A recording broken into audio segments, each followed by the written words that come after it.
Assalamualaikum warahmatullahi wabarakatuh. Bertemu lagi dengan saya Afifah Hayati pada mata kuliah Analisis 1 di pertemuan ke-12.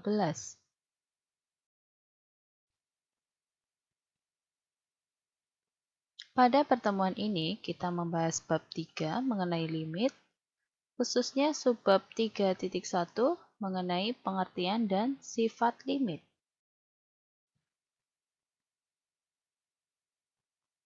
Salah satu sifat limit adalah sifat ketunggalan limit yang dinyatakan dalam teorema 313 yang berbunyi diberikan himpunan A subset R yaitu himpunan semua bilangan real dan fungsi f dari A ke R serta C adalah titik limit himpunan A. Jika f mempunyai limit di titik C, maka f mempunyai limit tunggal di titik C tersebut. Bukti, diberikan sebarang epsilon positif, diasumsikan terdapat L1, L2 anggota R, sehingga L1 dan L2 ini merupakan limit Fx untuk X mendekati C. Akan kita buktikan bahwa L1 sama dengan L2, sehingga akan terbukti bahwa limitnya tunggal. Karena L1 adalah limit Fx untuk X mendekati C, maka menurut definisi 312, untuk sebarang epsilon di atas, terdapat delta 1 positif, sehingga untuk setiap X anggota himpunan A dengan nilai mutlak X dikurangi C lebih dari 0 dan kurang dari delta 1, berlaku nilai mutlak Fx dikurangi L1 kurang dari epsilon per 2. Selanjutnya, karena L2 juga merupakan limit Fx untuk X mendekati C, maka menurut definisi 312, untuk sebarang epsilon positif di atas yang sudah kita ambil, akan terdapat delta 2 positif, sehingga untuk setiap X anggota himpunan A dengan nilai mutlak X dikurangi C itu lebih besar dari 0 dan kurang dari delta 2, itu juga akan berlaku nilai mutlak Fx dikurangi L2 kurang dari epsilon per 2. Dengan mengambil delta sebagai minimum dari delta 1 dan delta 2, berarti delta ini kurang dari sama dengan delta 1 dan delta ini juga kurang dari sama dengan delta 2. Sehingga delta ini akan memenuhi kondisi pada baik di delta 1 maupun di delta 2 ya. Maka untuk setiap X anggota himpunan A dengan syarat nilai mutlak X dikurangi C lebih dari 0 dan kurang dari delta, ini akan berlaku nilai mutlak L1 dikurangi L2 itu akan sama dengan, jadi kita munculkan Fx ya, akan sama dengan nilai mutlak L1 dikurangi Fx ditambah Fx dikurangi L2. Dengan menggunakan ketaksamaan segitiga, kita akan mendapatkan nilainya akan kurang dari atau sama dengan nilai mutlak L1 dikurangi Fx ditambah nilai mutlak Fx dikurangi L2. Kita lihat, untuk nilai mutlak L1 dikurangi Fx, itu kan sama saja dengan nilai mutlak Fx dikurangi L1. Nilai mutlak tersebut akan kurang dari epsilon per 2 ketika nilai mutlak X dikurangi C-nya kurang dari delta 1. Nah, ingat kembali bahwa delta di sini itu minimum dari delta 1 dan delta 2, sehingga delta di sini itu akan kurang dari atau sama dengan delta 1. Sehingga pasti dengan pengambilan delta tersebut, kita akan mempunyai bahwa nilai mutlak L1 dikurangi Fx akan kurang dari epsilon per 2. Begitu juga dengan nilai mutlak Fx dikurangi L2, itu terpenuhi akan kurang dari epsilon per 2 ketika nilai mutlak X dikurangi C-nya kurang dari delta 2. Karena delta di sini sekali lagi minimum dari delta 1 dan delta 2, maka deltanya kurang dari sama dengan delta 2, sehingga juga pasti akan memenuhi kondisi untuk yang delta 2. Sehingga nilai mutlak fx dikurangi L2 juga kurang dari epsilon per 2. Sehingga kita mendapatkan kurang dari epsilon per 2 ditambah epsilon per 2 sama dengan epsilon. Dengan kata lain, untuk sebarang epsilon positif, itu berlaku nilai mutlak L1 dikurangi L2 itu lebih besar dari atau sama dengan 0 kurang dari epsilon. Akibatnya, menurut teorema 119, akan diperoleh L1 dikurangi L2 itu sama dengan 0 atau L1 sama dengan L2. Terbukti bahwa limitnya tunggal. Selanjutnya akan dibahas sifat-sifat limit yang berhubungan dengan fungsi terbatas. Oleh karena itu akan diberikan terlebih dahulu definisi dari fungsi terbatas. Yang diberikan dalam definisi 314 yang berbunyi, diberikan himpunan A subset dari R, fungsi f dari A ke R dikatakan terbatas jika terdapat bilangan K positif, sehingga untuk setiap X anggota A akan berlaku nilai mutlak Fx kurang dari atau sama dengan K. Contoh poin A diberikan fungsi f dari interval tertutup negatif 3,2 ke R. Berarti posisi A dari definisi adalah interval tertutup negatif 3,2. Dengan definisi f adalah fx sama dengan x kuadrat untuk setiap x anggota interval tertutup negatif 3,2. Buktikan bahwa f terbatas pada interval tertutup negatif 3,2. Penyelesaian, berarti kita akan membuktikan bahwa terdapat k positif, sehingga untuk setiap x anggota interval tertutup negatif 3,2 itu berlaku nilai mutlak fx-nya, yaitu nilai mutlak x kuadrat, itu kurang dari atau sama dengan k. Kita perhatikan terlebih dahulu bahwa untuk setiap x anggota interval tertutup negatif 3,2, maka x-nya akan lebih besar dari atau sama dengan negatif 3 dan x-nya akan kurang dari atau sama dengan 2. Sehingga untuk setiap x anggota interval tertutup negatif 3,2 tersebut akan berlaku, nih ya, x-nya akan lebih besar dari atau sama dengan negatif 3. 2 sendiri kan bisa kita tuliskan kurang dari atau sama dengan 3 ya, sehingga kita akan mendapatkan juga x-nya akan kurang dari atau sama dengan 3. Berarti, menggunakan sifat ketidaksamaan nilai mutlak, kita akan memperoleh hal tersebut ekuivalen dengan nilai mutlak x kurang dari atau sama dengan 3. Jika kita kuadratkan kedua ruas, berarti kita akan mendapatkan ketidaksamaan tersebut ekuivalen dengan nilai mutlak x dikuadratkan kurang dari atau sama dengan 3 kuadrat. Nah, ingat bahwa kita mempunyai sifat nilai mutlak A dikali B itu kan sama saja dengan nilai mutlak A dikali nilai mutlak B. Berarti kita akan memperoleh bahwa nilai mutlak x dikuadratkan itu akan sama dengan nilai mutlak dari x kuadrat. Sehingga kita akan mendapatkan ketidaksamaan tersebut ekuivalen dengan nilai mutlak x kuadrat kurang dari atau sama dengan 9. Berarti kita ambil k-nya adalah 9, jelas k-nya positif ya. Maka untuk setiap x anggota interval tertutup negatif 3,2 itu berlaku nilai mutlak x kuadrat itu kurang dari atau sama dengan k. Jadi benar bahwa f terbatas pada interval tertutup negatif 3,2. Contoh B, diberikan fungsi g dari R ke R dengan definisi gx sama dengan x untuk setiap x anggota R. Jadi x-nya itu anggota himpunan semua bilangan real. Buktikan bahwa G ini tidak terbatas pada R. Penyelesaian, Untuk pembuktian ini, kita menggunakan pengandaian. Jadi kita andaikan bahwa G itu terbatas pada R. Artinya apa? Maka terdapat K positif.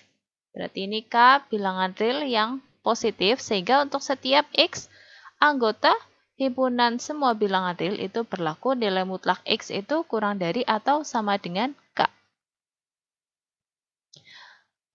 Dengan demikian, untuk setiap X, anggota himpunan semua bilangan real berlaku.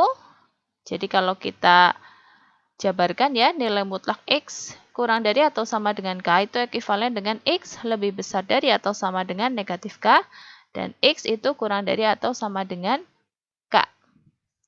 Artinya apa? Kita ingat definisi himpunan terbatas.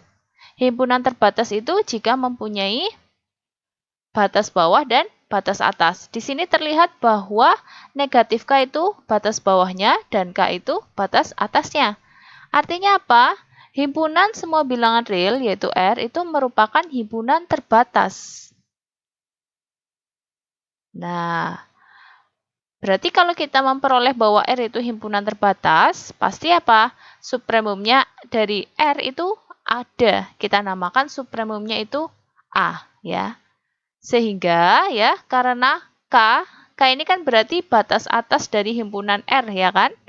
A ini supremum. Ingat, supremum adalah batas atas terkecil. Sehingga kita akan memperoleh bahwa A itu kurang dari atau sama dengan K. Berarti lebih lanjut, kita juga bisa menuliskan bahwa A ini kurang dari K plus 1. Ya kan? Di lain pihak, kan kita mempunyai K itu suatu bilangan real positif ya. Karena K itu bilangan real ya, maka jelas ya K plus 1 juga masih bilangan real.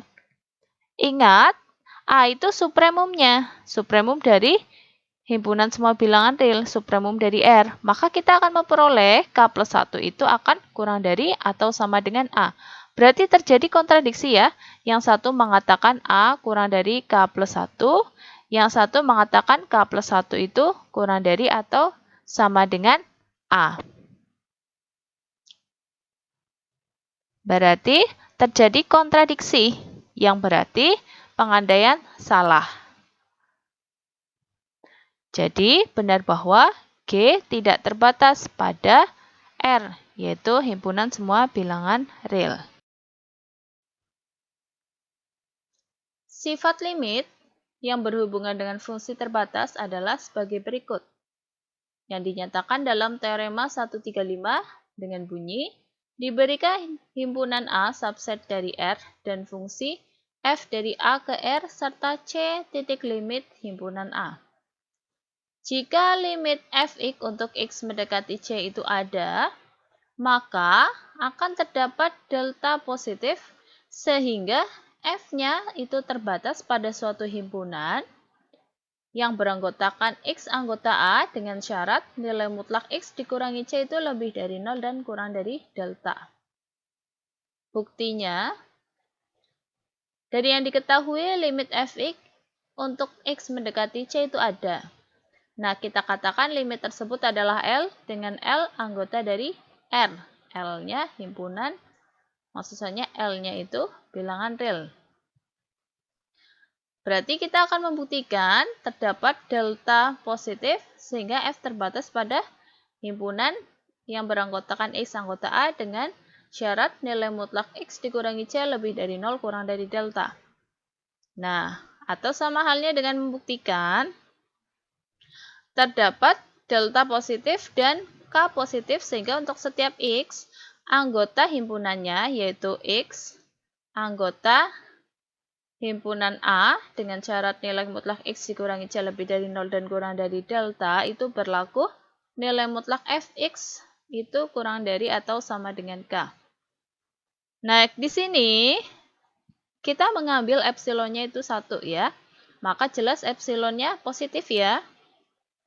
Nah, karena limit Fx untuk X mendekati C adalah L, maka menurut definisi 312, untuk epsilon 1 ini ya, epsilon sama dengan 1, pasti juga akan terdapat delta positif. Karena kan definisi 312 berbunyi untuk setiap epsilon positif akan terdapat delta positif. Berarti apapun bentuk epsilonnya, yang penting positif, itu pasti akan terdapat delta positif. Nah, sehingga apa? Untuk setiap X anggota A dengan syarat nilai mutlak X dikurangi C lebih dari 0 dan kurang dari delta, itu berlaku nilai mutlak Fx dikurangi L kurang dari 1. Akibatnya, dengan menggunakan ketaksamaan segitiga, diperoleh untuk setiap X anggota A dengan nilai mutlak X dikurangi C lebih dari 0 dan kurang dari delta, itu berlaku nilai mutlak Fx dikurangi L itu akan lebih besar dari atau sama dengan nilai mutlak Fx dikurangi nilai mutlak L. Begitu juga, nilai mutlak Fx dikurangi L itu kurang dari 1. Yang berakibat untuk setiap X anggota A dengan nilai mutlak X dikurangi C lebih dari 0 dan kurang dari delta, itu berlaku nilai mutlak Fx dikurangi nilai mutlak L itu kurang dari 1, atau ekuivalen dengan nilai mutlak Fx kurang dari 1 plus nilai mutlak L. Nah, berarti dengan mengambil K sama dengan 1 plus nilai mutlak L, jelas K-nya ini positif ya, karena 1 positif dan nilai mutlak L itu kan lebih besar dari atau sama dengan 0. Ya. Maka untuk setiap X anggota A dengan nilai mutlak X dikurangi C lebih dari 0 dan kurang dari delta, itu berlaku nilai mutlak Fx itu kurang dari atau sama dengan K. Ingat, tanda kurang dari itu bisa kita tulis sebagai kurang dari atau sama dengan.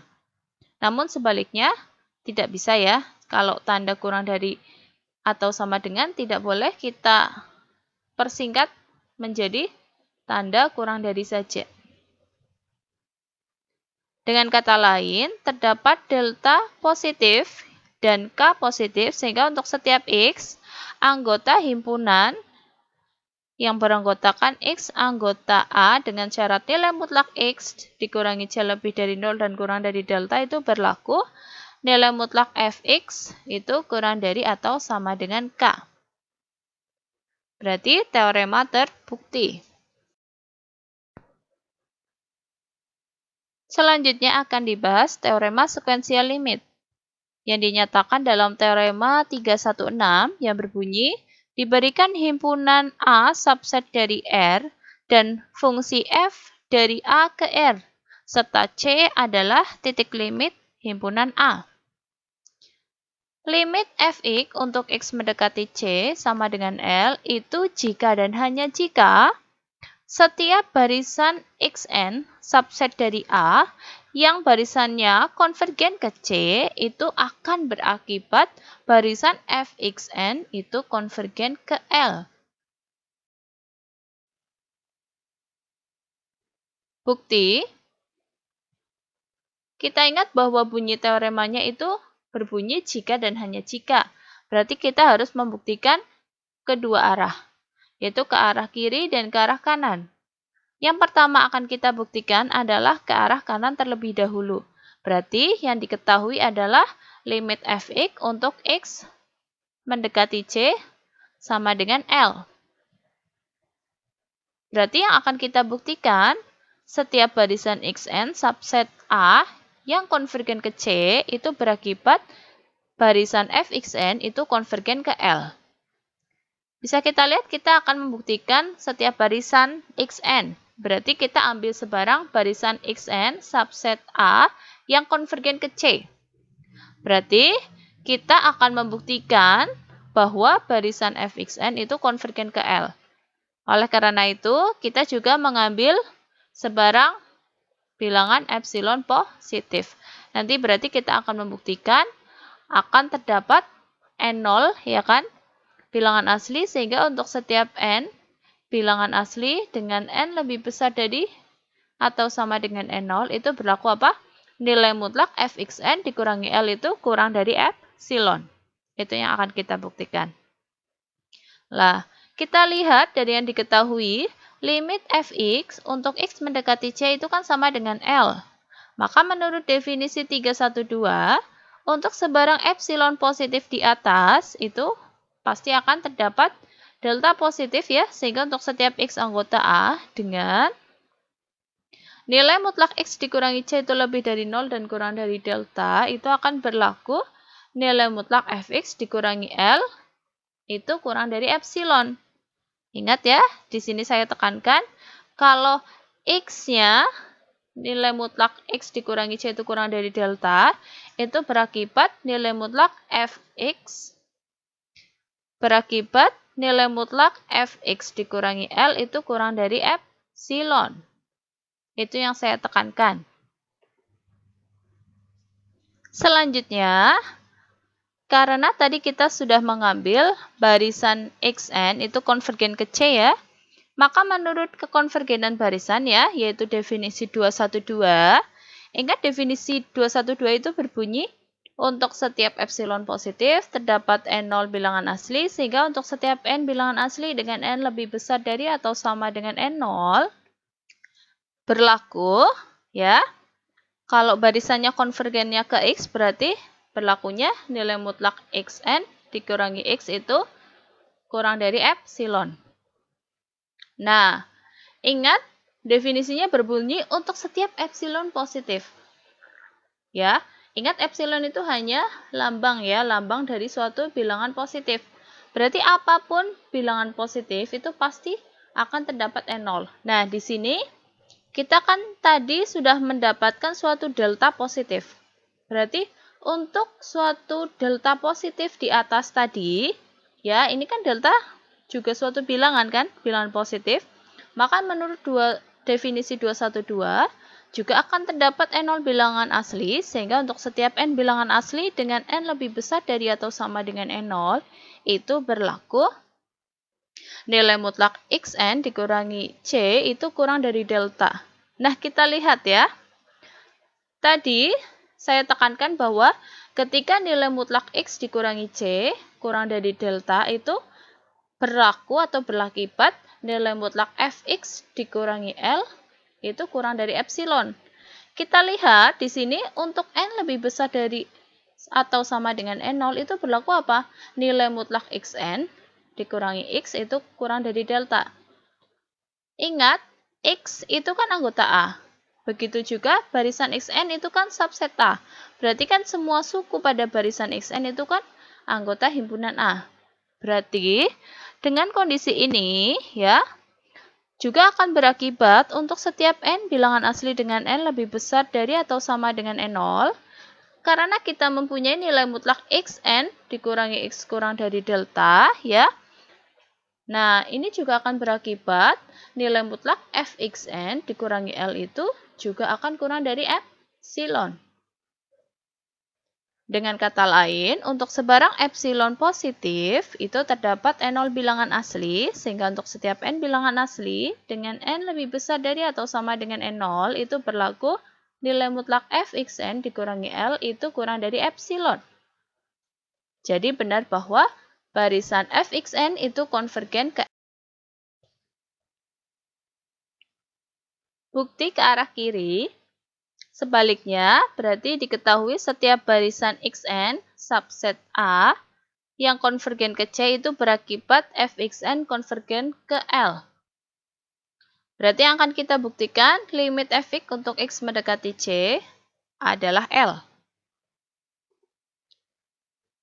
Untuk pembuktian ini, kita akan menggunakan pengandaian. Jadi kita andaikan limit Fx untuk X mendekati C itu tidak sama dengan L. Berarti yang terpenuhi adalah negasi atau ingkaran dari definisi 312 ya. Berarti terdapat epsilon 0 positif, sehingga untuk setiap delta positif terdapat X anggota A dengan nilai mutlak X dikurangi C lebih dari 0 dan kurang dari delta. Tetapi yang berlaku adalah nilai mutlak Fx dikurangi L itu lebih besar dari atau sama dengan epsilon 0. Nah, akibatnya diperoleh ya. Kita lihat ya. Dari perolehan sebelumnya, kita akan memperoleh bahwa untuk setiap delta positif, terdapat X anggota A dengan nilai mutlak X dikurangi C itu kan kurang dari delta.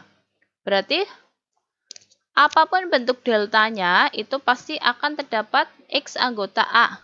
Sehingga memenuhi pertidaksamaan bahwa nilai mutlak X dikurangi C itu kurang dari delta. Nah, untuk delta sama dengan 1, berarti juga akan terdapat X1 anggota A. Ya, dengan nilai mutlak X1 dikurangi C lebih dari 0 dan kurang dari 1, akan tetapi Fx1 dikurangi L itu lebih besar dari atau sama dengan epsilon 0. Begitu juga untuk delta sama dengan setengah. Ini kan juga positif ya. Pasti juga akan terdapat suatu X anggota A. Nah, di sini dinamakan X2 anggota A. Dengan syarat nilai mutlak X2 dikurangi C itu kurang dari setengah dan lebih dari 0. Akan tetapi, nilai mutlak Fx2 dikurangi L juga lebih besar dari atau sama dengan epsilon 0. Nah, berarti jika proses tersebut dilanjutkan, untuk setiap N bilangan asli, ya, pasti akan terdapat Xn anggota A dengan syarat nilai mutlak Xn dikurangi C itu akan kurang dari 1/n dan lebih dari 0, tetapi nilai mutlak Fxn dikurangi L itu lebih besar dari atau sama dengan epsilon. Nah, kita lihat ya, berarti dari proses tersebut kita akan memperoleh suatu barisan Xn subset A. Karena kan setiap N bilangan asli, Xn-nya kan anggota A. Berarti barisan Xn ini subsetnya A. Nah, dengan nilai mutlak Xn dikurangi C itu kurang dari 1/n dan lebih dari 0. Tetapi nilai mutlak Fxn dikurangi L lebih dari sama dengan epsilon 0. Selanjutnya akan kita buktikan terlebih dahulu bahwa barisan Xn ini konvergen ke C.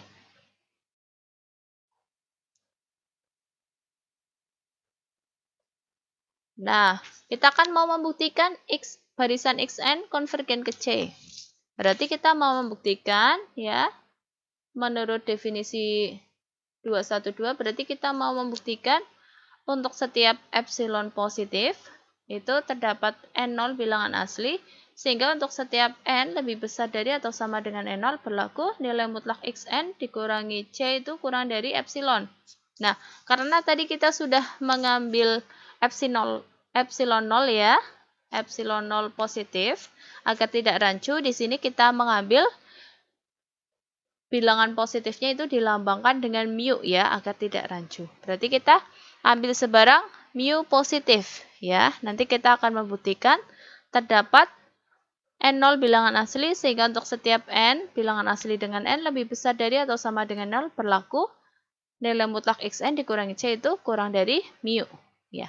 Nah, di sini kita ambil sembarang mu positif, maka jelas ya 1/mu itu lebih dari 0, positif juga. Karena 1/mu positif, maka menurut sifat Archimedian akan terdapat N0 bilangan asli, sehingga 1/mu kan bilangan real ya, positif ya, itu akan kurang dari N0 menurut sifat Archimedian. Atau hal tersebut juga ekuivalen dengan 1/N0 kurang dari mu. Ya, jadi kita kalikan silang, kita akan mendapatkan hasil tersebut. Akibatnya, untuk setiap N bilangan asli dengan N lebih besar dari atau sama dengan N0, itu berlaku. Nah, tadi kan kita mempunyai ya, nilai mutlak Xn dikurangi C itu kurang dari 1/n. Kita lihat, di sini kan N-nya lebih besar dari atau sama dengan N0. Ya kan? Berarti 1/n itu akan kurang dari atau sama dengan 1/n0. Ya. Lanjut, 1/n0 sendiri kan kurang dari mu. Berarti kita memperoleh ya, nilai mutlak Xn dikurangi C itu kurang dari mu. Berarti benar bahwa barisan Xn konvergen ke C. Karena untuk sebarang mu positif terdapat N0 bilangan asli, sehingga untuk setiap N bilangan asli dengan N lebih besar dari atau sama dengan N0 itu berlaku nilai mutlak xn dikurangi c itu kurang dari mu. Di lain pihak, nah kita kan tadi memperoleh bahwa terdapat epsilon positif sehingga untuk setiap n bilangan asli berlaku apa? Fxn itu dikurangi L lebih besar dari atau sama dengan epsilon 0. Berarti apa?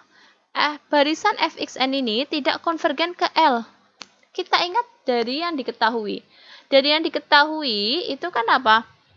Setiap barisan Xn subset A yang konvergen ke C itu pasti akan berakibat ya, pasti akan berakibat barisan Fxn-nya itu konvergen ke L. Tapi di sini kita memperoleh apa? Ada barisan Xn yang konvergen ke C, tapi barisan Fxn-nya tidak konvergen ke L. Hal tersebut dengan kontradiksi ya dengan yang diketahui, yang berarti pengandaian salah. Kalau pengandaian salah, berarti benar bahwa limit fx untuk x mendekati c sama dengan L. Berarti bukti ke kiri juga sudah terbukti. Berarti teorema ini sudah terbukti. Contoh penggunaan teorema sekuensial limit. Jika diketahui fungsi fx sama dengan seper x dikurangi 1 dengan x tidak sama dengan 1, tunjukkan bahwa limit seper x dikurangi 1 untuk x mendekati 1 itu tidak ada. Bukti. Jadi dengan menggunakan teorema 316, yaitu teorema sekuensial limit, kita akan menunjukkan terdapat barisan xn ya konvergen ke 1, tetapi barisan fxn-nya itu divergen. Ya, karena kan teorema 316 itu berbunyi limitnya ada ya, itu jika dan hanya jika setiap barisan xn yang subset dari A itu berakibat fxn-nya konvergen ke L ya. Berarti kalau ada satu saja barisan xn yang konvergen ke C tapi berakibat fxn-nya tidak konvergen ke L, itu berarti limit fx-nya itu untuk x mendekati C itu tidak ada atau divergen. Nah, kita definisikan ya, kita ambil ya, karena kan cukup membuktikan terdapat suatu barisan. Jadi kita akan mengambil suatu barisan tersebut. Nah, kita definisikan barisan xn tersebut adalah xn sama dengan seper n ditambah 1 untuk setiap n bilangan asli. Maka kita akan mendapatkan limit xn untuk n menuju tak hingga itu sama dengan limit n menuju tak hingga dari seper n ditambah 1. Nah, berarti sama dengan ya limit seper n untuk n menuju tak hingga ditambah 1 ya. Berarti ingat bahwa limit seper n untuk n menuju tak hingga itu kan 0. Berarti sama dengan 0 ditambah 1. 0 ditambah 1 adalah 1. Berarti terbukti bahwa limit xn untuk n menuju tak hingga adalah 1. Akan tetapi kita lihat limit untuk fxn untuk n menuju tak hingganya. Limit fxn untuk n menuju tak hingga ya, berarti kan sama dengan limit dari seper xn dikurangi 1 untuk n menuju tak hingga. Nah, sama dengan ya xn-nya kita substitusi dengan seper n. Berarti limit dari 1 per xn dikurangi 1. Xn dikurangi 1 kan berarti apa? Seper n kan ya? Karena xn kan sama dengan seper n ditambah 1. Berarti xn dikurangi 1 adalah seper n. Berarti limit dari 1 dibagi seper n untuk n menuju tak hingga itu sama aja dengan limit n untuk n menuju tak hingga. Berarti apa? Limit n untuk n menuju tak hingga otomatis adalah tak hingga. Berarti apa? Limit dari barisan fxn ini divergen. Dengan kata lain, terdapat barisan xn ya, yaitu xn-nya adalah 1/n ditambah 1, konvergen ke 1, tetapi barisan fxn-nya yaitu n itu divergen. Ya, berarti menurut teorema 316 limitnya tidak ada, yaitu limit dari 1 per x dikurangi 1 untuk x mendekati 1 itu tidak ada. Contoh selanjutnya, jika diketahui fungsi fx sama dengan sin 1/x dengan x tidak sama dengan 0, tunjukkan bahwa limit dari sin 1/x untuk x mendekati 0 itu tidak ada. Buktinya, nah kita di sini mengambil dua barisan, yaitu barisan xn dan barisan yn dengan xn sama dengan 2/4n ditambah 1 dikali pi, dan yn sama dengan 1/np untuk setiap n bilangan asli. Akibatnya kita akan memperoleh ya, limit dari xn untuk n menuju tak hingga berarti kan sama saja dengan limit 2/4n ditambah 1 dikali pi untuk n menuju tak hingga. Berarti kan apa? Semakin besar n-nya akan menuju tak hingga, 2/4n ditambah 1 dikali pi itu akan semakin kecil. Oleh karena itu, limit dari xn ini untuk n menuju tak hingga adalah 0. Dan limit yn untuk n menuju tak hingga itu kan sama dengan ya limit 1/np untuk n menuju tak hingga. Ini juga sama, berarti semakin besar n-nya karena n menuju tak hingga, 1/np itu akan semakin kecil, sehingga limit yn untuk n menuju tak hingga adalah 0 juga. Sehingga limit xn sama dengan limit yn yaitu 0. Akan tetapi, kita lihat limit fxn-nya. Limit fxn untuk n menuju tak hingga, ya. Untuk fxn-nya berarti kan limit sin 1/xn untuk n menuju tak hingga. Ingat bentuk xn, itu kan apa? 2/4n ditambah 1 dikali pi. Berarti 1/xn adalah 4n ditambah 1 pi dibagi 2. Nah, bentuk ini itu kan akan selalu menghasilkan 90 derajat ya. Jadi ekuivalen dengan sin 90 derajat. Sehingga limit dari sin 4n ditambah 1 pi per 2 itu akan sama dengan limit 1 untuk n menuju tak hingga. Limit 1, suatu konstanta, otomatis akan sama dengan 1. Di lain pihak ya, limit fyn ya untuk n menuju tak hingga itu sama saja dengan limit sin 1/yn. Ingat yn tadi kan apa? 1/np, ya kan? Berarti 1/yn adalah np. Ingat bahwa sin dari kelipatan pi itu akan selalu menghasilkan 0. Berarti sama dengan limit 0 untuk n menuju tak hingga. Limit 0 jelas sama dengan 0. Berarti kita mendapatkan apa? Limit fxn itu tidak sama dengan limit fyn. Dengan kata lain apa? Limit dari sin 1/x untuk x mendekati 0 itu tidak ada ya. Karena terdapat apa? Dua barisan ya, yang limitnya yang konvergennya ke 0 ya kan, nilai limitnya 0. Tapi apa? Tapi limit fxn-nya dari kedua barisan tersebut itu tidak sama. Seperti itu. Ingat, limitnya kan harusnya apa? Tunggal ya. Harusnya juga sama. Seperti itu.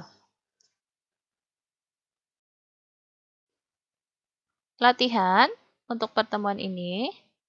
Nomor 1, jika diketahui fungsi fx sama dengan 1/x ditambah 1 dengan x tidak sama dengan negatif 1, tunjukkan bahwa limit dari 1/x ditambah 1 untuk x mendekati negatif 1 itu tidak ada. Jadi, kalian nanti mengambil suatu barisan xn yang konvergen ke negatif 1, lalu barisan dari fxn-nya itu divergen atau limitnya tidak ada. Lalu nomor 2, buktikan bahwa limit dari cos 1 per X untuk X mendekati 0 itu tidak ada. Pembuktiannya juga analog dari contoh yang telah diberikan. Pertemuan kali ini saya cukupkan sekian. Mohon maaf jika ada salah kata maupun salah penulisan. Jika ada pertanyaan silakan disampaikan. Kurang lebihnya mohon maaf. Terima kasih atas perhatiannya. Wassalamualaikum warahmatullahi wabarakatuh.